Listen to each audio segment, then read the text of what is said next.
व्रत पर्व त्योहारों की कथा सुनने के लिए सब्सक्राइब करें और बेल आइकन बटन जरूर दबाएं। राधे कृष्ण भक्तों, हम इस वीडियो में महालक्ष्मी व्रत की कथा सुना रहे हैं। कथा सुनने के लिए इस वीडियो को अंत तक जरूर सुनें। जय श्री कृष्ण। महालक्ष्मी पूजन विधि।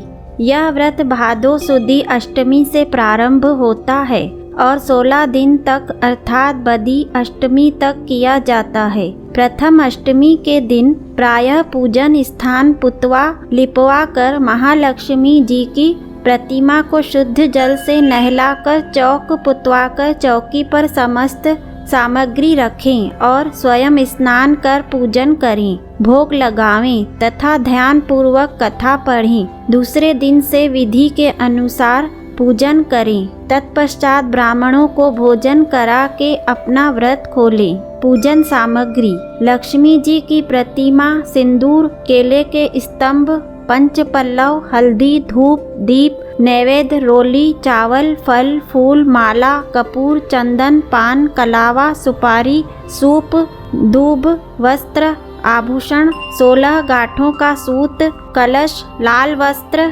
गुड़, पंचामृत आदि। कथा शुरू।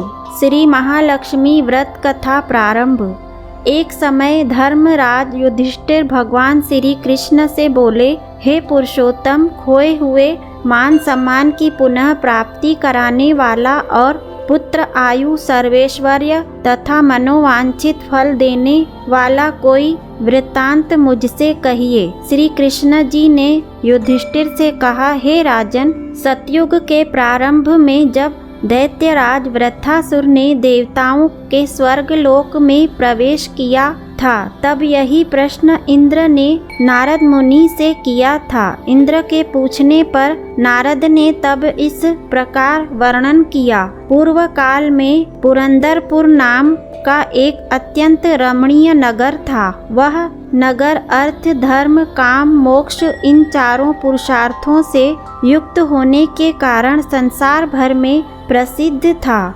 उसमें मंगलसेन नाम का राजा राज्य करता था। उसके चिल देवी और चोल देवी नाम की रूपवती रानियां थीं। एक समय राजा मंगलसेन अपनी रानी चोल देवी के साथ महल के शिखर पर बैठे थे। वहां से उनकी दृष्टि समुद्र के जल से घिरे हुए स्थान पर पड़ी। उस जगह को देखकर राजा अति प्रसन्न हुआ और अपनी रानी से बोला, हे चंचालिक्षी, मैं उस स्थान पर तुम्हारे लिए एक परम मनोहर उद्यान बनवाऊंगा। राजा के ऐसे वाक्य को सुनकर रानी ने कहा, हे कांत, आपकी जैसी इच्छा हो वैसा कीजिए।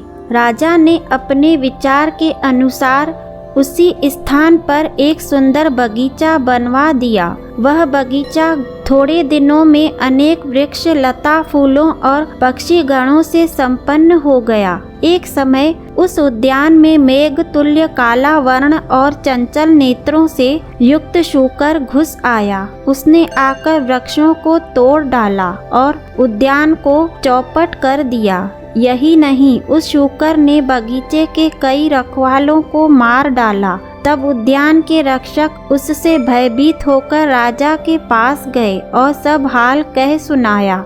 अपने परम रम्य उद्यान के उजड़ने की बात सुनकर राजा के नेत्र क्रोध से लाल हो गए। राजा ने अपनी सेना को आज्ञा दी कि शीघ्र जाकर उस शूकर को मार डालो। यह नहीं, राजा स्वयं भी मतवाले हाथी पर सवार हो उद्यान की ओर चल पड़ा। राजा बोला, यदि किसी की बगल से यह शूकर निकल जाएगा तो मैं उस सिपाही का सिर शत्रु की भांति काट डालूंगा। राजा के ऐसे वचन सुनकर वह शूकर जिस भाग में स्वयं राजा खड़ा था, उसी मार्ग से मनुष्य को विदीर्ण करता हुआ निकल आया। राजा अपने घोड़े को मारता ही रह गया। राजा लज्जा से प्रेरित होकर उस शूकर का पीछा करते करते सिंह बाघों से युक्त घोर वन में दूर जा निकला। निदान शूकर से मुठभेड़ हुई और राजा ने अपने बाण से उसे बेध दिया। बाण लगाते ही शूकर अपने अधम शरीर को छोड़कर दिव्य गंधर्व रूप में आ गया और विमान पर चढ़कर स्वर्ग को जाने लगा। गंधर्व ने राजा से कहा, हे महिपाल, आपने शूकर योनि से मुझे छुड़ाकर बड़ी कृपा की। मैं चित्ररथ नाम का गंधर्व हूँ। एक समय जबकि ब्रह्मा जी देवताओं के बीच बैठे हुए मेरा गायन सुन रहे थे, तब मुझसे ताल स्वर की भूल हो जाने से उन्होंने रुष्ट होकर मुझे श्राप दिया था कि तुम पृथ्वी पर शूकर होगा। जिस समय राजा मंगलसेन तुझे अपने हाथों से मारेगा तब तू शूकर योनि से मुक्त होगा। सो आज वह श्राप पूरा हुआ। हे राजन, मैं आपके कृत्य से प्रसन्न हुआ। आप भविष्य में महालक्ष्मी व्रत करके सार्वभौम राजा हो जाएंगे, ऐसा मेरा आशीर्वाद है। नारद जी कहने लगे और वह चित्ररथ गंधर्व मंगलसेन को ऐसा आशीर्वाद देकर अंतर ध्यान हो गया। राजा भी वहां से अपने नगर के लिए चलने को उद्यत हुआ। त्यों ही उसे एक ब्राह्मण दिखाई दिया। राजा ने ब्राह्मण से प्रश्न किया कि हे देव, आप कौन हैं? इस पर ब्राह्मण ने उत्तर दिया कि हे राजन, मैं आपके ही राज्य का एक नागरिक हूँ। आप इस समय दुखी दिखाई देते हैं, इसलिए कहिए मैं आपकी क्या सेवा कर सकता हूँ। राजा ने तब ब्राह्मण से कहा कि वह उसके घोड़े को निकट के जलाशय से पानी पिला लावे। ब्राह्मण ने ऐसा ही किया। वह घोड़े की पीठ पर सवार होकर जलाशय की ओर गया। बटुक जलाशय के निकट पहुंचकर देखता है कि वहां दिव्य वस्त्र और अलंकार पहने हुए बहुत सी स्त्रियां कथा कह रही हैं। तदंतर वह बटुक भी उन स्त्रियों के पास जाकर अपना परिचय देकर नाना प्रकार के प्रश्न करने लगा। हे स्त्रियों, आप यहाँ भक्ति भाव से क्या कर रही हैं? इसके करने से क्या फल मिलता है? इन देवियों ने तरस खाकर उस ब्राह्मण से कहा, यहाँ श्री महालक्ष्मी जी की पूजा हो रही है और जो हम कथा कह रही हैं वह उन्हीं के व्रत की कथा है। अतः आप एकाग्र चित्त होकर यह कथा सुने। इस व्रत के करने से हर प्रकार की संपत्ति की प्राप्ति हो सकती है तथा अपना खोया हुआ यश भी प्राप्त होता है, इसमें कोई संदेह न करें। इस प्रकार बटुक को उन स्त्रियों ने व्रत का वृत्तांत कह सुनाया। बटुक ने घोड़े को जल पिलाया और राजा के लिए कमल के पत्तों में जल लेकर वहां से लौट आया। ब्राह्मण ने लौटकर सारा किस्सा राजा को सुनाया और यही व्रत की कथा राजा से कह सुनाई। महालक्ष्मी का पूजन तथा व्रत करके राजा अपने ऐश्वर्य का भागी बनकर वन से उस बटुक को साथ ही लेकर अपनी राजधानी को लौट आया। सबसे पहले राजा अपने मित्र बटुक के साथ अपनी बड़ी रानी चोल देवी के महल में गया। रानी ने जब राजा के दाहिने हाथ में व्रत का बंधा हुआ डोरा देखा तो वह राजा से रुष्ट हो गई। वन में यह डोरा किसी अन्य स्त्री ने राजा को बांध दिया है, ऐसा विचार कर चोल देवी ने राजा के हाथ से वह डोरा तोड़कर धरती पर फेंक दिया। उसी समय छोटी रानी चिल्ले देवी भी वहां आ गई। वह उस डोरे को उठाकर पास ही खड़े बटुक ब्राह्मण से उस डोरे का संपूर्ण रहस्य पूछती है। दूसरे वर्ष जब महालक्ष्मी के व्रत का दिन आता है, जब राजा अपने हाथ के डोरे को देखते हैं और रानी चील देवी के महल में व्रत और पूजा आदि का संदेश पाकर पहुंच जाते हैं, वे इस प्रकार रानी चोल देवी से रुष्ट हो जाते हैं और रानी चिल देवी से प्रसन्न हो जाते हैं। पूजन के दिन ही महालक्ष्मी जी रानी चोल देवी के महल में एक वृद्ध का रूप धारण कर पहुंचती है। वहां चोल देवी लक्ष्मी जी का अनादर करती है। तब अप्रसन्न होकर लक्ष्मी जी रानी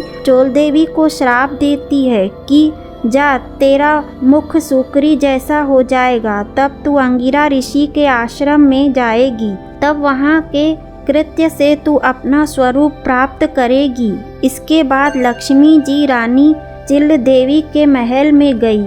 वहाँ रानी ने उनका बड़ा आदर किया। प्रसन्न होकर लक्ष्मी जी ने रानी चिल देवी से कहा, हे रानी, मैं तेरे पूजन तथा आदर सत्कार से प्रसन्न हुई हूँ, तू वर मांग। तब रानी चिल देवी ने प्रार्थना करते हुए कहा, हे देवी, जो भी तुम्हारे इस व्रत को करे उसके घर में तुम सदा के लिए निवास किया करो। जो आपके इस व्रत की कथा को श्रवण करे और पढ़े उसकी आप सभी कामनाएं पूरी किया करे। मैं आपसे बस यही वरदान चाहती हूँ। तब लक्ष्मी जी रानी चिल देवी को वरदान देकर अंतर ध्यान हो जाती है। उसी दिन रानी चोल देवी द्वारपालों द्वारा अपने सुकरी जैसे मुख हो जाने के कारण अपमानित होती है। जब रानी चोल देवी अपना मुख दर्पण में देखकर अपने किए पर पछताती है।